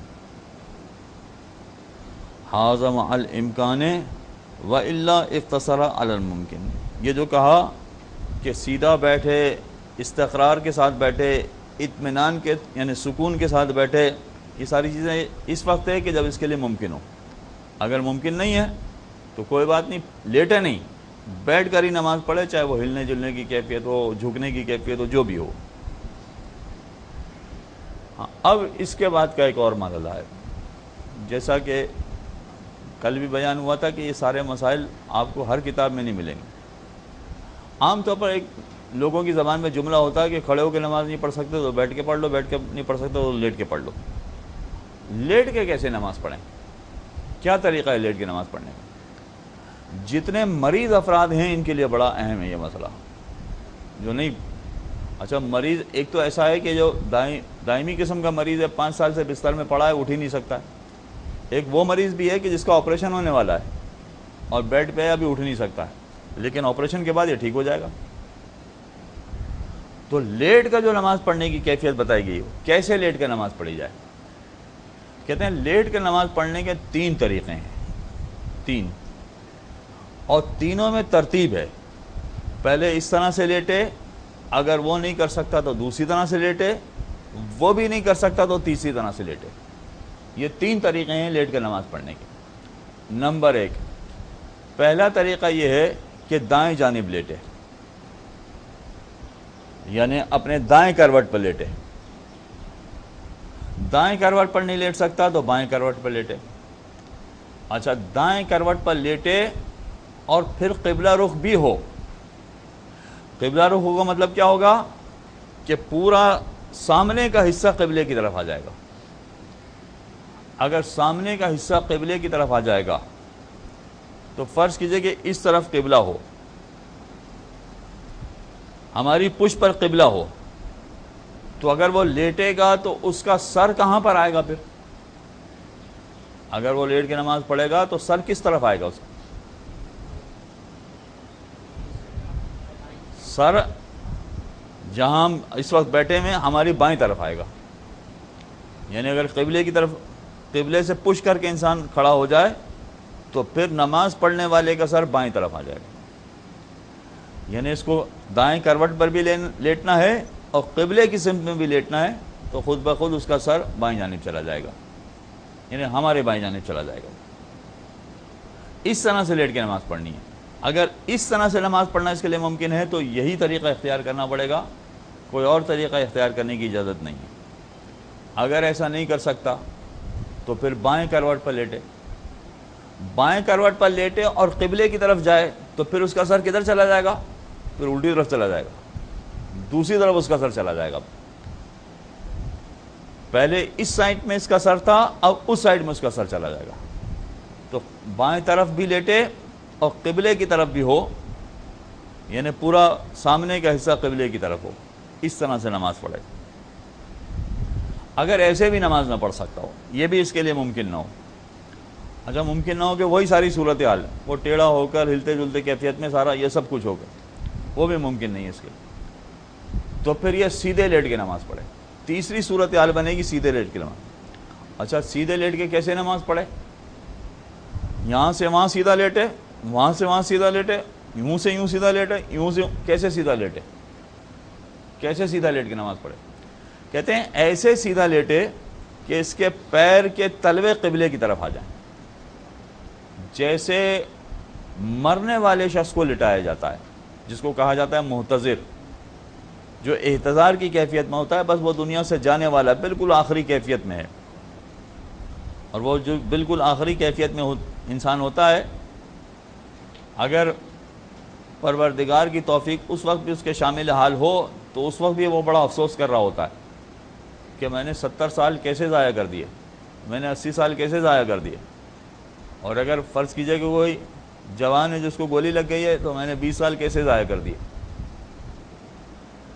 اس لیے کہ آپ میں سے اکثریت ایسی ہے، بلکہ سارے کے سارے طلبہ ایسے ہیں کہ جو اسکول سے کالج میں آئے ہیں یا اسکول سے مدرسے میں آئے ہیں. اب اسکول سے یہاں آتے ہوئے کسی کو سال گزر گیا, کسی کو 5 سال گزر گئے, کسی کو 6 مہینے گزر گئے اسکول سے یہاں آتے ہوئے. مگر آپ دیکھیں کہ آپ کی زندگی میں کتنی بڑی تبدیلی آئی کہ وہ اسکول کے زمانے کا پورا دور, 10 سال کا دور, وہ 10 سال کا دور جب وہ چیپٹر تبدیل ہوا تو ایسا ہے جیسے صفحہ بدل گیا. اور وہ پلٹ کر آپ وہاں نہیں جا سکتے, ختم ہوگی بات. وہ 10 سال کا دور آپ نے گزارا, آپ چاہے اس کو کتنا ہی یاد کرتے رہیں کہ کتنا خوشگوار دور تھا, کتنا اچھا دور تھا, کتنا مزہ آ رہا تھا. جب اسکول پڑھ رہا ہوتا ہے اس وقت تو جانے کو دل نہیں کر رہا ہوتا ہے. اس وقت تو ٹیچر کی مولا بخش سے بھی ڈر لگ رہا ہوتا ہے, دوسرے لڑکوں سے لڑائی جھگڑے سے بھی ڈر لگ رہا ہوتا ہے. تو اس وقت تو جانے کو دل نہیں کر رہا, بعد میں یاد کر رہے ہوتے ہیں کہ کتنا اچھا دور تھا, کیا تھا. مگر وہ اچھا تھا یا برا تھا, جو بھی تھا وہ دور ختم ہو گیا. اب دوبارہ پلٹ کر آپ اس دور میں نہیں جا سکتے, ختم ہوگی بات. چیپٹر بالکل کلوز ہو گیا وہ. ہاں مگر ایک چیز ہے کہ جو کچھ آپ نے 10 سال کیا ہے اس کا اب صلہ اب حاصل کریں گے. یہ ہے کہ آپ نے وہاں 10 سال اگر اچھی طرح سے پڑھا ہے تو آپ کے ایجوکیشن کی وجہ سے, آپ کی تعلیم کی وجہ سے آپ کی زندگی ذرا روشن ہو جائے گی. آگے کی زندگی آپ جس طرح سے گزاریں گے, ذرا خوشحال قسم کی زندگی گزاریں گے, سلجھی ہوئی زندگی گزاریں گے. ایک جاہل گوار کی طرح زندگی نہیں گزاریں گے. تو اگرچہ اس پچھلے دور میں آپ جا نہیں سکتے ہیں, مگر پچھلے دور کا آپ کی زندگی پہ بڑا اثر ہے کہ وہاں جو آپ نے کیا تھا اب اس کی وجہ سے آپ کی زندگی باشعور گزرے گی, ایک سمجھدار سلجھے ہوئے انسان کی طرح آپ کی زندگی گزرے گی. یہ الگ بات ہے کہ آپ کو اچھی جاب ملے گی کہ نہیں ملے گی, آپ کو اچھا کاروبار ملے گا کہ نہیں ملے گا, آپ کو زیادہ پیسے ملیں گے کہ نہیں ملیں گے, اس سے کوئی غرض نہیں ہے. عین ممکن ہے کہ آپ نے 10 سال وہاں گزارے مگر اس کے باوجود جو آپ کے ساتھ آپ کا دوست تھا, گلی محلے میں آپ کے ساتھ کرکٹ کھیلتا تھا, مگر اس نے اسکول نہیں پڑھا. ہوا یہ کہ اسکول نہیں پڑھا مگر وہ الیکٹریشین بن گیا, وہ آپ سے زیادہ پیسے کما رہا ہے. تو پیسے کمانے کی بات نہیں ہو رہی, ہو سکتا ہے پیسے وہ آپ سے زیادہ کما رہا ہو, آپ پیسے نہیں کما رہے ہیں, مگر جتنا شعور آپ کے پاس ہے اتنا اس کے پاس نہیں ہوگا. جتنا وضاحت کے ساتھ آپ چیزوں کو دیکھ سکتے ہیں وہ نہیں دیکھ سکتا, اور جتنا آپ آگے بڑھ سکتے ہیں وہ نہیں بڑھ سکتا. اس کے سٹاپ ہو گیا, وہ ایک منزل تک پہنچ گیا, اب اس سے آگے نہیں بڑھ سکتا. چنانچہ اس دور میں پلٹ کر جا نہیں سکتے, مگر اس کا اثر آپ کی زندگی پہ ساری زندگی رہے گا. بس یہی مسئلہ ہے اس آدمی کا کہ جو زندگی اور موت کی کشمکش میں ہے, وہ اگر اس دنیا سے جاتا ہے تو اس کا چیپٹر کلوز ہو جائے گا, ختم ہو گئی بات. اب پلٹ کر اس دنیا میں واپس نہیں آئے گا, ختم. وہ بات جو ہونی تھی وہ ختم ہو گئی. ہاں مگر جو کچھ اس نے اس دنیا میں کیا ہے اس کا اثر اس کی اس زندگی میں دیکھنا ہے, وہ اثر اس کو اس زندگی میں پتہ چلے گا. اور پھر اگر وہ افسوس بھی کرے تو بیکار ہے, اس لیے کہ پلٹ کر اب واپس نہیں جا سکتا, ختم ہو گئی بات. چنانچہ جن کو پروردگار نے توفیق دی ہوتی ہے ان کی زندگی بڑی اچھی گزری ہوتی ہے, شاندار زندگی گزری ہوتی ہے, اس کے باوجود افسوس کر رہے ہوتے ہیں کہ ہم نے زندگی کا بہت بڑا حصہ ضائع کر دیا, ہم نے بڑا ٹائم ضائع کر دیا. کاش یہ والا ٹائم ہم ضائع نہ کرتے, ہم اس کام میں لگاتے. جہاں پیسے مل رہے ہوتے ہیں وہاں ٹائم لگانے کے لوگ پھر بھی تیار ہو جاتے ہیں, اور اگر پیسے ملنے کے ساتھ ساتھ کام بھی بہت ہلکا سا ہو تو بڑے مزے آ جائیں گے. بھئی آپ کو 1 گھنٹے ایئر کنڈیشن دفتر میں یہ والا کام کرنا ہے, 1 گھنٹے کے آپ کو 1000 روپے ملیں گے. اب بتائیے کون آدمی ہے جو تیار نہیں ہوگا؟ ہر آدمی تیار ہوگا. یہ 1 گھنٹہ ضائع کرنے کے لیے تو کوئی بھی تیار نہیں ہے. اس 1 گھنٹے کو ضائع کرنے کے لیے ایک آدمی بھی تیار نہیں ہوگا. سب راضی ہوں گے, ہاں بھائی میں تک کرنے کے لیے تیار ہوں. خصوصاً اس سے یہ کہا جائے کہ آپ کو کرنا کچھ نہیں, خالی ایئر کنڈیشن کرسی پہ بیٹھے رہنا ہے, کہ واہ اس سے بڑھ کر اور کیا ہوگا. تو یہ 1 گھنٹہ کوئی ضائع نہیں کرے گا. کیا ہے, 1000 روپے کا مسئلہ ہے. لیکن اگر آپ سوچیں حقیقت اگر انسان کا ایمان تقویت رکھے, ایمان اگر اس کا قوی ہو, طاقتور ہو, تو اب پروردگار یہ کہہ رہا ہے کچھ عبادتوں کے حوالے سے, کچھ نمازوں کے حوالے سے, کچھ روزوں کے حوالے سے, کچھ دعاؤں کے حوالے سے, مثلا عمل داؤد کے حوالے سے, باقی چیزوں, اس کے بارے میں کیا کہا جا رہا ہے کہ اگر آپ اتنے گھنٹے کام کریں گے. عمل داؤد مثلا 3 دن کا ہے, 3 دن کے کتنے بن گئے؟ 72 گھنٹے. 72 گھنٹے کے کتنے بن گئے؟ 72,000 روپے. بس اس سے زیادہ تو نہیں بنے نا ہم اپنے اعتبار سے اس کا حساب کتاب. پروردگار چند مقامات پر یہ ارشاد فرماتا ہے کہ جو کچھ اس دنیا میں ہے اور اس پوری دنیا سے زیادہ تم کو اجر دیا جائے گا کہ تم یہ والا کام کرو, اس سے زیادہ اجر دیا جائے. مگر کتنا ہم کو اعتماد ہے اس پر, کتنا ہم کو بھروسہ ہے اس پر, یہ ساری بات یہ ہے. اور اسی لیے کہا جاتا ہے کہ جتنا انسان کا اعتقاد و عقیدہ طاقتور ہوتا ہے اتنا ہی اس کا عمل اچھا ہو جاتا ہے. اور اسی لیے عقیدے کو اصول کہا جاتا ہے کہ جڑیں اندر ہوتی ہیں, اگر وہ طاقتور ہوں گی تو پتہ چلے گا درخت خود بخود ہرا بھرا ہوگا, ورنہ ہرا بھرا نہیں ہوگا, کبھی سوکھا ہوا درخت ہوگا. لہذا نماز پڑھنے کے طریقے حوالے سے یہ 3 ترتیب ہے, ان تینوں ترتیب کو اب یہ بیان کر رہے ہیں. فَإِن تَعَذَّرَ الْجُلُوسُ حَتَّى الْإِسْتِرَارِ صَلَّى مُسْتَجِعًا عَلَى الْجَانِبِ الْأَيْمَنِ. بیٹھنا صحیح ممکن نہیں ہے اس کے لیے تو پھر سیدھی جانب کروٹ لے کے نماز پڑھے. وَوَجْهُ إِلَى الْقِبْلَةِ كَحَيَّةِ الْمَدْفُونِ, اور اس کا پورا بدن قبلے کی طرف ہوگا. یہ وہ کیفیت ہے کہ جب دفن کرنے والے کو دفن کیا جاتا ہے تو اس طرح سے دفن کیا جاتا ہے کہ اس کو سیدھے کروٹ پہ لٹایا جاتا ہے اور پورا بدن اس کا قبلے کی طرف ہوتا ہے. وَمَعَ تَعَذُّرِهِ فَعَلَى الْأَيْسَرِ عَكْسَ الْأَوَّلِ عَلَى الْأَحْوَطِ وُجُوبًا فِي التَّرْتِيبِ بَيْنَهُمَا. اگر یہ نہ کر سکتا ہو تو پھر الٹے کروٹ پہ لیٹے گا اور قبلے کی طرف جائے گا. احتیاط واجب ہے کہ اس میں ترتیب کا خیال رکھا جائے, پہلے دائیں کروٹ پر, وہ نہ ہو سکتا تو بائیں کروٹ پر. احتیاط واجب ہے کہ یہ ترتیب پیش نظر رکھی جائے. وَإِن تَعَذَّرَ صَلَّى مُسْتَلْقِيًا وَرِجْلَهُ إِلَى الْقِبْلَةِ كَحَيَّةِ الْمُعْتَذِرِ. یہ بھی نہ کر سکتا ہو تو پھر چت لیٹے, بالکل پشت کے بل. مگر چت لیٹے گا تو طریقہ کار یہ ہوگا کہ اس کے پیر کے تلوے قبلے کی طرف جائیں گے, جیسے محتضر کو لٹایا جاتا ہے, یعنی جو مرنے والا ہوتا ہے اس کو جیسے لٹایا جاتا ہے ایسے لٹایا جائے. اور مرنے والے کو لٹایا جاتا ہے کا مطلب ہے کہ اگر مرنے والا خود لیٹ سکتا ہو تو خود لیٹے گا, اس طریقے سے کہ پیر اس کے قبلے کی طرف جائیں گے اور سیدھا لیٹا ہوگا. اور اگر اس میں اتنی ہمت و طاقت نہیں ہے تو جو ارد گرد لوگ کھڑے میں ہیں وہ یہ والا کام کریں گے. پھر مرنے والے کو اس طرح سے کریں گے کہ قبلہ لوگ اس کو لٹائیں گے اس طرح سے کہ پیر اس کے قبلے کی طرف آ جائیں. وَيَجِبُ أَن يُؤْمِيَ بِرَأْسِهِ لِلرُّكُوعِ وَالسُّجُودِ مَعَ الْإِمْكَانِ. اچھا, اب یہ لیٹنے کی کوئی بھی کیفیت ہو, دائیں کروٹ والی, بائیں کروٹ والی, چت لیٹنے والی, کوئی بھی کیفیت ہو, رکوع و سجدے کے لیے پھر یہ سر سے اشارہ کرے گا. رکوع کے لیے بھی سر سے اشارہ کرے گا, سجدے کے لیے بھی سر سے اشارہ کرے گا اگر اس کے لیے ممکن ہو. وَالْأَحْوَطُ لُزُومًا أَن يَجْعَلَ إِيمَاءَ السُّجُودِ أَخْفَضَ مِنْ إِيمَاءِ الرُّكُوعِ. اور احتیاط واجب یہ ہے کہ سجدے کے لیے تھوڑا سا زیادہ جھکے رکوع کے مقابلے میں. رکوع میں سر کو کم جھکائے, سجدے میں تھوڑا سا زیادہ جھکائے. یہ لیٹے ہوئے نماز پڑھنے کی بات ہو رہی ہے, یعنی لیٹے لیٹے ہی رکوع کے لیے بھی اشارہ کر رہا ہے سر سے اور سجدے کے لیے بھی اشارہ کر رہا ہے. وَمَعَ الْعَجْزِ يَوْمِ بِعَيْنِهِ. اور اگر فرض کیجئے کہ بالکل سر ہلانے کے قابل بھی نہیں ہے, یہ اتنا بیمار ہے کہ سر بھی نہیں ہلا سکتا ہے, پھر بھی نماز تو معاف نہیں ہے اس کے لیے, نماز تو پھر بھی پڑھنا پڑے گی اس کو.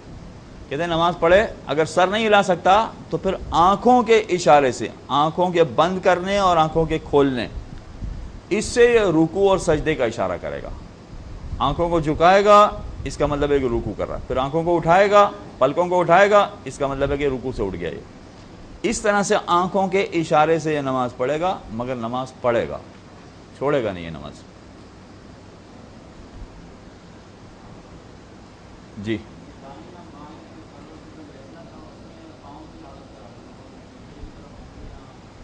سوال ان کا یہ ہے کہ دائیں اور بائیں اگر لیٹ کے نماز پڑھنا پڑ رہی تو پاؤں کی کیفیت کیا ہوگی؟ پاؤں تو بالکل سیدھے رکھنے پڑیں گے. انہوں نے ایک مثال بھی پیش کر دی جس سے بات واضح ہو گئی تھی, وہ یہ کہ جب مرنے والے کو قبر میں لٹایا جاتا ہے تو کیا ہوتا ہے. آپ میں سے تقریباً ہر شخص گیا ہوگا کبھی نہ کبھی تو مرنے والے کے ساتھ. یہ الگ بات ہے کہ وہ ادھر ہی ٹھہر گیا, آپ واپس آ گئے. تو اب جب اس کو لٹایا جاتا ہے تو اس کے پیر بالکل سیدھے ہوتے ہیں. تو جیسے مرنے والے کے پیر سیدھے ہوتے ہیں اسی طرح سے نماز پڑھنے والے کے پیر بالکل سیدھے ہوں گے، چاہے دائیں کروٹ لیٹے یا بائیں کروٹ لے کے. اور سیدھا لیٹنے میں تو قبلے کی طرف ہونا ہی چاہیے. اذا تمکن من القیام ولم یتمکن من الرکوع عن قیام صلی قائما واومل رکوع. اب آئیے وہ مسائل شروع ہو رہے ہیں. ایسا بالکل بیمار نہیں ہے کہ جو بالکل بستر میں پڑا ہوا ہے. ایسا بیمار ہے کہ جو ویسے چل پھر رہا ہے مگر رکوع میں نہیں جھک سکتا، سجدے میں نہیں جھک سکتا. سجدے میں نہیں جھک سکتا وجہ یہ ہے کہ اس کی کمر میں درد ہے یا گھٹنوں میں ایسا درد ہے کہ ایک مرتبہ بیٹھ گیا تو اٹھ ہی نہیں سکے گا، اس طرح کی کوئی کیفیت ہے. تو سجدہ صحیح طرح سے نہیں کر سکتا یہ، یا رکوع صحیح طرح سے نہیں کر سکتا ہے. ویسے چل پھر رہا ہے سہارا لے کے ادھر ادھر کر کے، مگر گھٹنوں کی تکلیف کی وجہ سے، کمر کی تکلیف کی وجہ سے، گردن کی تکلیف کی وجہ سے، کسی بھی تکلیف کی وجہ سے جیسے رکوع کرنا چاہیے یا سجدہ کرنا چاہیے ویسے سجدہ اور رکوع نہیں کر پا رہا. تو کیا ہوگا؟ تو کہتے ہیں کہ اگر کوئی شخص کھڑے ہو کر نماز پڑھ سکتا ہے، جیسے ہم نے کہا کہ چل پھر سکتا ہی ہے، اس کی کمر میں تکلیف ہے، جھک نہیں سکتا مثلا، تو اگر ایک شخص کھڑے ہو کے نماز پڑھ سکتا ہے لیکن رکوع میں جھک نہیں سکتا ہے، ولم یتمکن من الرکوع، اب یہ قیام سے رکوع میں نہیں جا سکتا ہے، یہ اس کے لیے مسئلہ ہے. تو اب یہ کیسے نماز پڑھے؟ تو اب یہ والے جو مسائل ہیں یہ ان لوگوں کے لیے ہیں کہ جو کھڑے ہو کر تو نماز پڑھ سکتے ہیں مگر رکوع صحیح طرح نہیں کر سکتے یا سجدہ صحیح طرح نہیں کر سکتے، تو وہ کیسے نماز پڑھیں گے، ان کا طریقہ بیان ہو رہا ہے. سب سے پہلے رکوع کی بات کر رہے ہیں کہ اگر رکوع صحیح طرح سے نہیں کر سکتا، یہ رکوع صحیح طرح سے نہیں کر سکتا کا مطلب ہے کہ یہ سجدہ صحیح کر سکتا ہے مگر رکوع میں جیسے جھکنا چاہیے اتنا نہیں جھک سکتا یہ. تو کہتے ہیں کوئی بات نہیں، یہ نماز کھڑے کھڑے پڑھے. کھڑے کھڑے پڑھے کا مطلب یہ ہوا کہ تکبیر اس نے کھڑے ہوئے کہی ہے، یہ تو رکن ہے ورنہ گڑبڑ ہو جائے گی. پھر سورہ حمد دوسرا سورہ اس نے کھڑے کھڑے پڑھا ہے، یہ بھی ٹھیک ہو گیا. اب رکوع میں جانے کی باری آئی، رکوع میں نہیں جا سکتا ہے. تو کہتے ہیں کوئی حرج نہیں، کھڑے کھڑے رکوع کرے. کھڑے کھڑے کیسے رکوع کرے گا؟ کہتے ہیں سر سے اشارہ کرے رکوع کے لیے، ہلکا سا جھکے، یعنی یہ باقاعدہ نیت کے ساتھ سر کو جھکائے گا کہ رکوع کی نیت سے میں سر جھکا رہا ہوں. اور پھر جو کچھ رکوع میں پڑھا جاتا ہے وہ پڑھ لے اور اس کے بعد سر اٹھائے گا، اس کا مطلب ہے کہ رکوع پورا ہو گیا. اس کے بعد اگر یہ سجدہ کر سکتا ہے تو بات ختم ہو گئی، سجدہ کرے پھر اپنی نماز کو آگے جاری رکھے.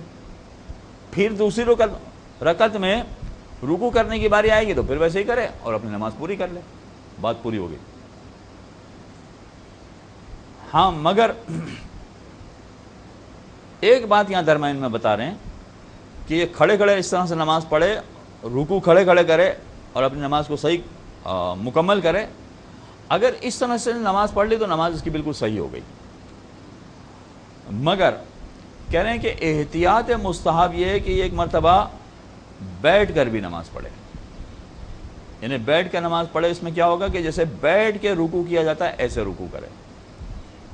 اچھا بیٹھ کے رکوع کیا جاتا ہے اس میں بھی کوئی بہت زیادہ نہیں جھکنا، تھوڑا سا جھکنا کافی ہے. وہ پورا لوگ جھکتے ہیں، آپ نے نافلہ نمازوں کو انجام دیتے ہوئے دیکھا ہوگا، مسجد میں جب لوگ پڑھ رہے ہیں تو کافی جھک جاتے ہیں. اتنا جھکنا بہت اچھا ہے، اتنا جھکنا بہتر ہے مگر لازم نہیں ہے. وہ تھوڑا سا بھی جھک جائیں تو کافی ہوتا ہے. تو اگر یہ بیٹھ کر صحیح رکوع کر سکتا ہو تو کہتے ہیں احتیاط مستحب ہے کہ پھر یہ والا کام بھی کرے. اب یہاں ایک چیز قابل توجہ ہے، ایک جملہ لوگوں کی زبان پہ بہت ہوتا ہے کہ صاحب یہ اسلام بہت آسان مذہب ہے، یہ مولوی لوگوں نے بڑا مشکل بنایا ہوا ہے. اتنا مشکل ہے نہیں. وہ قرآن کی آیت بھی پیش کرتے ہیں، اس وقت میرے زبان پہ وہ آیت نہیں چڑھ رہی، آیت نہیں آ رہی، وہ بہت لا اکراہ فی الدین جیسی کوئی آیت ہے کہ جس میں دین کو بہت آسان بتایا گیا. اچھا وہ قرآن کی آیت بھی اپنی جگہ پر ہے تو صحیح، بالکل ٹھیک ہے، مگر یہ جو طریقہ کار لوگوں نے اپنی زبان پر جاری کر دیا ہے کہ صاحب دین اسلام بہت آسان دین ہے، اتنا مشکل نہیں ہے، یہ مولوی لوگوں نے مشکل بنایا. اچھا سوال یہ پیدا ہوتا، نمبر ایک، پہلا سوال، کیا جو کچھ بھی یہاں پر مولوی بیان کر رہے ہیں، مثلا ہم بیان کر رہے ہیں، کیا ہم پر وہی نازل ہوئی ہے؟ نہیں، ہمارے سامنے تو کتاب پڑھی ہوئی ہے، ہم تو کتاب دیکھ کے بیان کر رہے ہیں، تو اپنی طرف سے کچھ نہیں کر رہے ہیں، جو یہاں لکھا ہوا اس کا ترجمہ کر رہے ہیں اس کے لیے۔ تو وہ پہلی کیٹیگری کے مومن مولوی ہو گئے کہ جو کتابیں دیکھ کر بیان کرتے ہیں، باقی ان کو کچھ نہیں پتا، اس سے آگے ان کو نہیں پتا۔ اچھا، جنہوں نے کتابیں لکھی ہیں یہ مولوی اپنی طرف سے بیان کر رہے ہیں؟ نہیں، یہ بھی اپنی طرف سے بیان نہیں کر رہے، یہ بھی یا تو حدیثوں سے لائیں یا قرآن سے لائیں۔ تو سوال یہ پیدا ہوتا ہے کہ جو یہ کہا جاتا ہے کہ یہ مولوی لوگوں نے مشکل بنایا ہے، تو کون سے مولوی کی بات کر رہے ہیں؟ کس مولوی کی بات کر رہے ہیں؟ یہ شاید ان مولویوں کی بات کر رہے ہیں کہ جن کو اکثر یہ مجلسیں پڑھنے کے لیے بلاتے ہیں، اور وہ دین کو ایسا بنا کے پیش کرتے ہیں کہ وہ تو کہتے ہیں نماز کی ضرورت ہی نہیں ہے، بھائی یہ سارے مسئلے کائے کے لیے آپ نے چھیڑ رکھے ہیں۔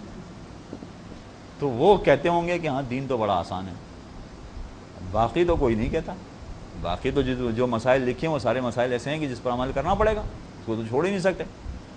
ان لوگوں کی بات الگ ہے جو کہتے ہیں کہ نماز کی ضرورت ہی کیا ہے، نماز پڑھنے کا کوئی فائدہ ہی نہیں ہے، بلکہ الٹی باتیں بیان کر رہے ہوتے ہیں اس کے بعد۔ تو یاد رکھیے کہ پہلی بات تو یہ کہ نہیں، نہ دین آسان ہے نہ دین مشکل ہے، کچھ بھی نہیں ہے، دین اللہ کا حکم ہے، بس اس کے علاوہ کچھ نہیں۔ جہاں ہمیں آسانی دی گئی ہے وہاں ہم آسان دیکھیں، جہاں ہم سے مشکل کام لیا گیا ہے ہم مشکل کام کریں گے، کرنا پڑے گا۔ جہاد بڑا مشکل کام ہے مگر کرنا پڑے گا، جانا پڑے گا جہاد پر۔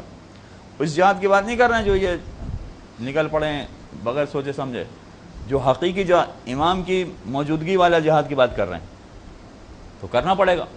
تو دین اپنی طرف سے نہ آسان ہے نہ مشکل ہے، جو اللہ کا حکم ہے وہ دین ہے اصل میں، ایک بات۔ دوسری بات یہ کہ بسا اوقات معاملہ الٹا ہے، یعنی اگر انسان تندرست ہو، صحت مند ہو، جوان ہو، طاقت و قوت رکھتا ہو، سب کچھ رکھتا ہو، تو اس کو آسان سا حکم بتا دیا کہ تم ایسا کرو، بس بات ختم ہو۔ اور اس کے مقابلے میں انسان بوڑھا ہو، مریض ہو، درد ہو، تو کہا کہ تمہیں یہ بھی کرنا پڑے گا، یہ بھی کرنا پڑے گا۔ یاد رکھیے دین میں سے بہت سارے احکامات ہیں، جیسے یہ والا حکم بھی بتا رہے ہیں۔ عام آدمی کے لیے کہا گیا کہ ایک نماز پڑھ لو کھڑے ہو کے، بس ہم جیسے نماز پڑھی جاتی بس کافی ہے۔ ان کے لیے کہا جا رہا ہے کہ تم صحیح رکوع نہیں کر سکے تو کھڑے ہو کر بھی پڑھو، احتیاط مستحب ہے کہ بیٹھ کے بھی نماز پڑھو، دو نمازیں پڑھو۔ اچھا، یہ تو انہوں نے احتیاط مستحب لگایا ہے، مگر کچھ مقامات پر احتیاط واجب ہوتا ہے کہ اگر آپ کے ہاتھوں میں پلاسٹر لگا ہوا ہے، درد ہو رہا ہے، تکلیف ہے، سب کچھ ہے، تو کہا کہ وضو بھی کرو اور احتیاط واجب ہے کہ تیمم بھی کرو، دونوں کرو۔ تو کبھی انسان مشکل میں ہوتا ہے دونوں۔ جی، دیکھا گیا ہے کہ وہ مسلمان خالی کھڑے ہو کے قیام تو کرتے ہیں لیکن رکوع کے وقت بیٹھ جاتے ہیں، تو فقط احتیاط مستحب والے پہ عمل کرنا، پہلا والا چھوڑ رہے ہیں، یہ صحیح ہے؟ ہاں، یہ سوال ان کا ہے کہ اگر فرض کیجئے کہ رکوع کے لیے کرسی پر بیٹھ کر یہ رکوع کرتے ہیں تو یہ صحیح ہے کہ صحیح نہیں ہے؟ دار و مدار ہے اس پر کہ اگر یہ واجب رکوع کی حد تک جھک سکتے ہیں تو قطعاً صحیح نہیں ہے، بالکل غلط ہے۔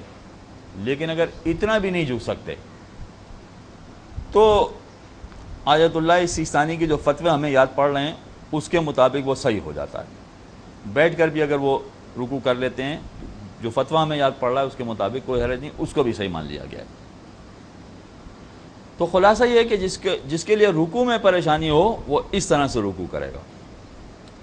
اب آئیے وہ شخص جو سجدہ نہیں کر سکتا ہے، وَإِن لَمْ يَتَمَكَّنْ مِنَ السُّجُودِ أَيْضًا صَلَّى قَائِمًا وَأَوْمَ لِلسُّجُودِ كَذَلِكَ۔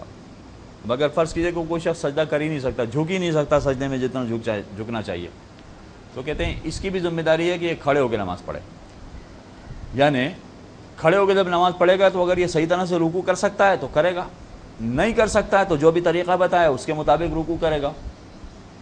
سجدہ کرنے میں بھی یہ نہیں کر سکتا سجدہ، لہذا کھڑے ہو کر۔ اچھا، سجدہ کرنے میں تو صاف واضح بتا رہے ہیں کہ دو پاسبلٹیز ہیں، کھڑے کھڑے سجدہ کرے یا کرسی پر بیٹھ کے سجدہ کریں، دونوں طریقے صحیح ہیں۔ کھڑے کھڑے سجدہ کرے گا تو طریقہ کار کیا ہوگا کہ سجدے کے لیے پھر دوبارہ سر کو جھکائے گا اور جو کچھ سجدے میں پڑھا جاتا ہے پڑھے گا، پھر اٹھا لے گا سر، تو اس کا مطلب ایک سجدہ ہو گیا، پھر دوسرا سجدہ بھی اسی طرح سے کرے گا۔ تو اگر کوئی شخص سجدہ بالکل نہیں کر سکتا ہے تو اس کی یا تو یہ ذمہ داری ہے کہ کھڑے کھڑے سجدہ کرے جو اس کا طریقہ بتایا گیا ہے، یا یہ ذمہ داری ہے کہ وہ کرسی پر بیٹھ کر سجدہ کرے، اس کا آپ طریقہ بتا رہے ہیں۔ کرسی پر بیٹھ کر اگر سجدہ کرے گا تو کیسے کرے گا؟ او جلس عند السجود علی الکرسی ووضع جبهته علی ما یصح السجود علیہ فوق الطاولۃ امامہ، اگر یہ کرسی پر بیٹھ کے سجدہ کر رہا ہے، دیکھیے اگر یہ کھڑے کھڑے سجدہ کر رہا تھا تو کہیں یہ نہیں کہا گیا کہ پیشانی تک سجدگاہ کو لے کر آئے، نہیں کہا گیا، یعنی جس پر سجدہ کرنا چاہیے وہ چیز نہ بھی ہو تو کوئی حرج نہیں، فقط سر کو جھکا دینا کافی ہے، اور سر کو جھکا کے سجدہ کر لے کافی ہے۔ لیکن اگر کوئی شخص پیشانی کو اپنے ہاتھ سے سجدگاہ کو پیشانی تک لے جاتا ہے تو بھی غلط نہیں ہے، وہ بھی ٹھیک ہے، کوئی قباحت نہیں ہے اس میں، اس کی نماز غلط نہیں ہو گئی۔ لیکن اگر ایسا نہ کرے تب بھی اس کی نماز غلط نہیں ہے، تب بھی اس کی نماز بالکل صحیح ہے۔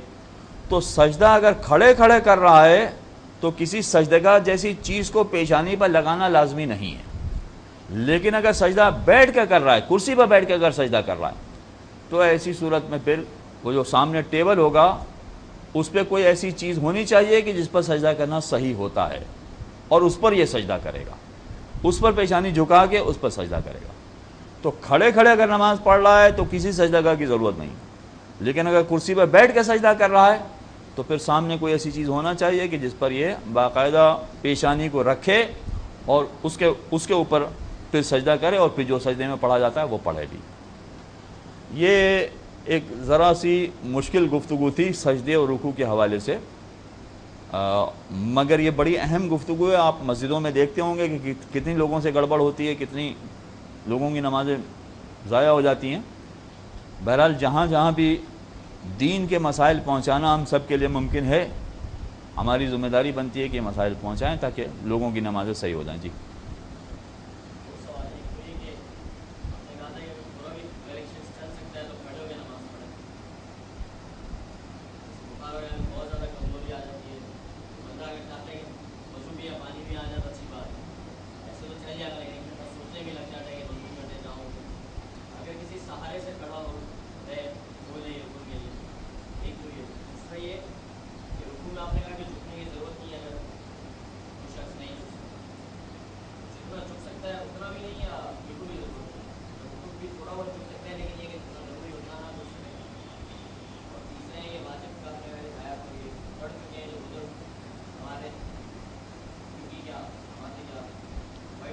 یہ تیسرے سوال کے جواب تو ابھی نہیں دیں گے ورنہ بڑی گڑبڑ ہو جائے گی۔ آپ کے دوسرے سوال کے جواب پہلے دے دیتے ہیں کہ اگر رکوع میں نہ جھک سکے تو اگر تھوڑا سا جھک سکتا ہے، ان کا سوال یہ تھا کہ اگر تھوڑا سا جھک سکتا ہے تو چل جائے گا؟ نہیں، اتنا جھکنا چاہیے کہ جتنا واجب رکوع کے لیے جھکنا ضروری ہے۔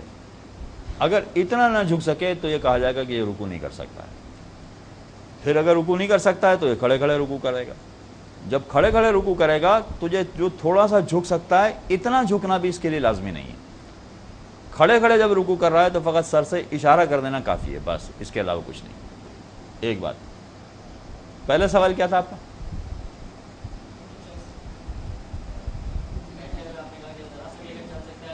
ہاں، یہ اگر یہ فرض کریں کہ کوئی ایسا ہے کہ جو چلنے پھرنے سے ذرا عاجز ہے تو وضو کا پانی بھی اپنے پاس منگوا لیتا ہے اور اس کے بعد وضو کر لیتا ہے، مگر پھر پانی منگوا کر اور سہارا لے کے کھڑے ہو کر اگر یہ نماز پڑھ سکتا ہو تو اسی طرح سے نماز پڑھنی، یہ سوال ہے آپ کا؟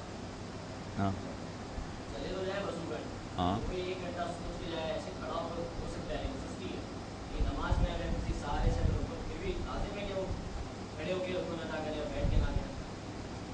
نماز میں جی ہاں سارے رکن کھڑے ہو کے، جہاں جو چیزیں کھڑے ہو کر انجام دینی ہے وہ کھڑے رہ کے انجام دے، یعنی اگر تکبیرۃ الاحرام یہ کھڑے ہو کے کہہ سکتا ہے تو کرنا ہی پڑے گا، کوئی چارہ نہیں ہے۔